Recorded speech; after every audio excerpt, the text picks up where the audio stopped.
Olá a todos! A aula de hoje vai ser sobre sistema respiratório.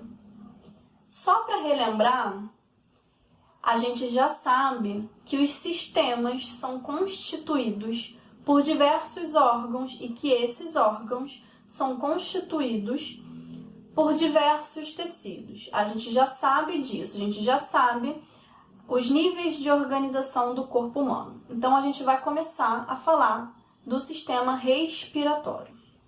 Vamos começar falando, então, sobre os órgãos que constituem o sistema respiratório.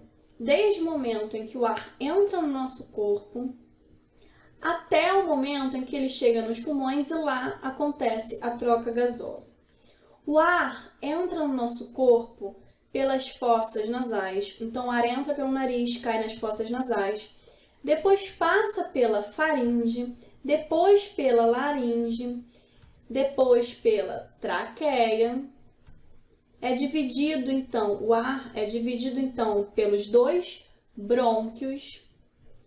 E dos brônquios, então, o ar cai nos pulmões, direito e esquerdo. Como uma observação aqui, a gente pode falar que essa parte aqui do sistema respiratório, principalmente a traqueia e os brônquios, são ricas em tecido conjuntivo cartilaginoso. As cartilagens, elas são estruturas que ligam um osso ao outro, certo? Aqui embaixo da figura, a gente vê o diafragma. O diafragma é um músculo que é importantíssimo para que os movimentos respiratórios aconteçam. Junto com o diafragma, a gente também tem a participação de outras duas estruturas do nosso corpo nesses movimentos respiratórios, os músculos intercostais e as costelas. Falando de movimentos respiratórios, a gente tem a inspiração. A inspiração é um movimento em que o ar entra no nosso corpo. O ar, então, entra no nosso corpo rico em oxigênio. Durante esse movimento de inspiração, o diafragma se contrai. E quando o diafragma se contrai, ele desce. Nesse momento, os nossos pulmões aumentam de volume, já que quando o ar entra no nosso corpo, o pulmão enche de ar. Consequentemente, o pulmão aumenta de volume. E os músculos intercostais se contraem. O movimento de expiração é o contrário disso tudo aí. Enquanto que a inspiração, o ar entra no nosso corpo e é rico em oxigênio, no movimento de expiração, o ar sai do nosso corpo e é rico em gás carbônico. Durante o movimento de expiração, o diafragma relaxa. E quando o diafragma relaxa, ele sobe. Os pulmões, então, diminuem de volume, já que o ar está saindo do nosso corpo. Consequentemente, os pulmões ficam menores e diminuem de volume. E os músculos intercostais também relaxam. Uma outra representação aqui do movimento de inspiração, eu tenho o ar sendo inalado, ou seja, o ar entra no nosso corpo. O diafragma se contrai, esse músculo, diafragma se contrai, ou seja, ele move-se para baixo.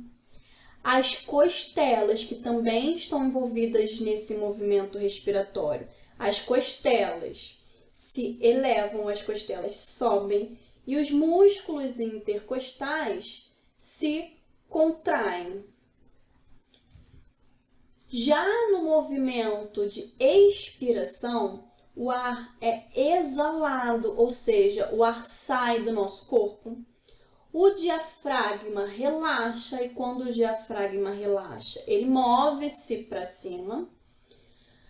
As costelas abaixam juntamente com a diminuição do volume do pulmão e os músculos intercostais relaxam.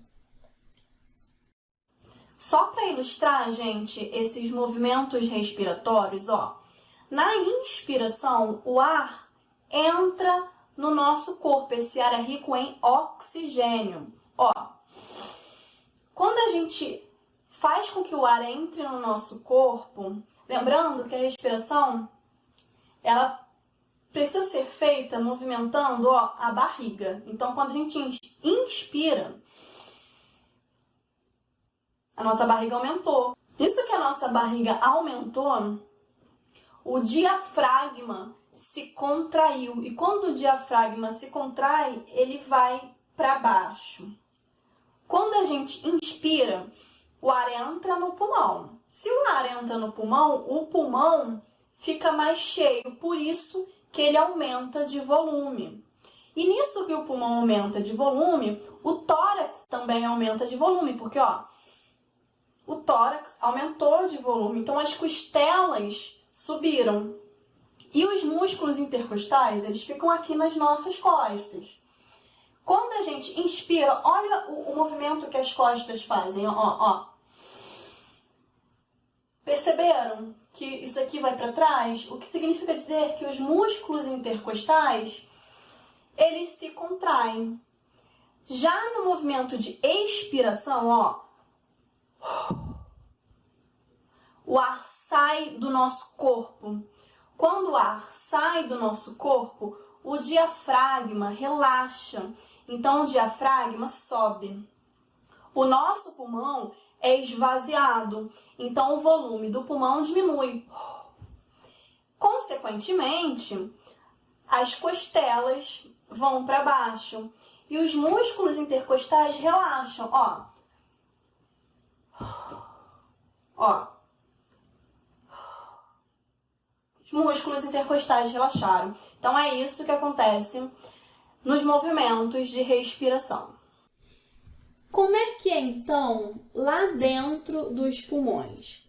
Aqui nessa figura, a gente tem a traqueia, os dois brônquios.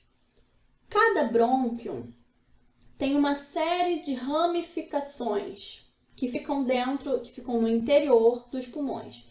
Essas ramificações dos brônquios chamam-se bronquíolos.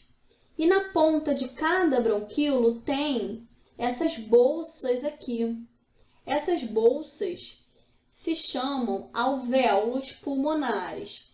E é dentro dos alvéolos pulmonares que acontece a troca gasosa. Rodeando os alvéolos pulmonares, a gente tem vasos sanguíneos. Vasos sanguíneos esses que chegam do nosso corpo e que vai para o nosso corpo. Olha só, os vasos sanguíneos que trazem sangue do nosso corpo para o pulmão, eles são ricos em gás carbônico. Estão representados nessa figura aqui por essa parte azul. Essa parte azul é o sangue que é rico em gás carbônico que veio do nosso corpo. E os vasos sanguíneos que levam o sangue dos pulmões até o nosso corpo são ricos em oxigênio. Então, essa parte aqui vermelha é a representação dos vasos sanguíneos que levam o sangue rico em oxigênio. A troca gasosa, então, acontece nos alvéolos pulmonares. De que forma? O sangue que chega rico em gás carbônico transfere esse gás carbônico para os alvéolos pulmonares. E esse gás carbônico, então, ele retorna pelo nosso sistema respiratório até sair do nosso corpo por meio da expiração. E aí, ao mesmo tempo, o ar que entrou no nosso corpo e que é rico em oxigênio, esse oxigênio ele é transferido para o sangue aqui, né, que passa a ficar rico em oxigênio, e esse sangue rico em oxigênio é transportado, então, para todas as células, para todas as partes do nosso corpo. Como, então, que o oxigênio chega em todas as partes do nosso corpo? Por causa do coração. O sangue rico em oxigênio sai do pulmão, vai até o coração, e do coração esse sangue é bombeado para todas as partes do nosso corpo, para todas as células do nosso corpo. Em cada célula do nosso corpo acontece o processo de respiração celular. O processo de respiração celular ele tem o objetivo de gerar energia para que a célula consiga realizar as suas atividades e, consequentemente, para que o corpo tenha energia para realizar as suas atividades metabólicas. O processo de respiração celular acontece no interior de uma organela que se chama mitocôndria. Esse processo é constituído pela reação do alimento com o oxigênio. Esse alimento aqui, representado pela molécula de glicose, esse alimento ele veio da nossa comida, do que a gente comeu, passou pelo sistema digestório, foi digerido e entrou então nas células para realizar a respiração celular e diversas outras atividades metabólicas. Então, a glicose ela veio da nossa alimentação e o oxigênio veio da nossa inspiração. O resultado desse processo de respiração celular é a liberação de gás carbônico e de água. O gás carbônico ele sai do nosso corpo pelo movimento de expiração. Aqui a gente tem uma representação do que entra e do que sai da célula durante o processo de respiração celular. A gente tem aqui uma célula com as três estruturas básicas de uma célula: membrana celular, que envolve a célula, citoplasma, que é a região da célula onde acontecem a grande maioria das reações químicas, e núcleo.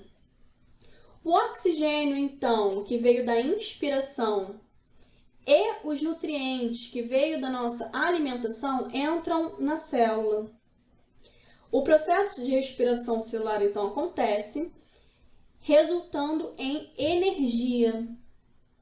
E esse processo também produz gás carbônico e vapor de água. O gás carbônico aqui se chamando de dióxido de carbono, mas é a mesma coisa.